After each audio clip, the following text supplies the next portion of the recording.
welcome our dad and your mayor, John Tory.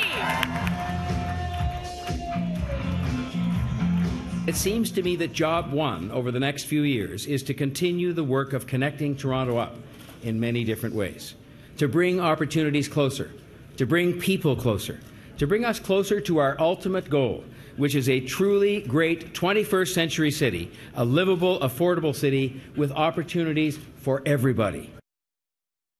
And we are at John Tory's campaign headquarters where he gave his jubilant victory speech. And joining me is Bob Richardson.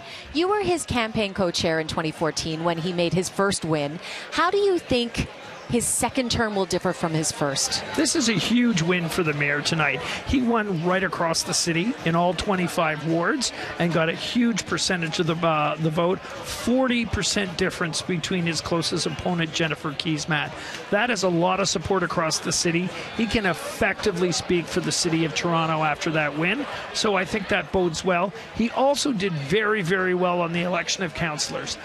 With it being reduced to 25, a lot of the people that he wanted to see elected got elected tonight, and that bodes well for running council too. And in a very unusual mood, he was actually trying to stack the deck, if you will, and really getting involved in 4 races in particular where he threw his support behind them. So, for example, Joe Mihevc versus Josh Matlow. Matlow won, though. But now, is the balance of power sort of right-leaning or left-leaning in Toronto City Council? I'd say it's John Tory leaning, even among some of those moderates. People like a Brad Bradford, who's moderate, probably moderate center-left, owes a lot to John Tory. And he came from nowhere. And he came from nowhere and made a huge difference. I think he was very helpful to James Pasternak, helpful to Mark Grimes, helpful to a number of other councillors. So I think he's got a lot of political capital in the bank. And what John Tory needs to do this term is to spend it and to complete his agenda on transit and a number of other things to get things done. And I think he's got the council support to be able to do that. Premier Doug Ford was accused of trying to manipulate this election so that he would be controlling City Council from Queen's Park, and that it was a vindictive move and he was trying to get rid of some left-leaning councillors.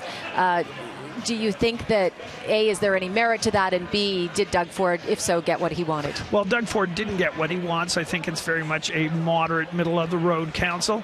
There's very few right-wingers left. One of his closest allies, Giorgio Mammoliti, was defeated.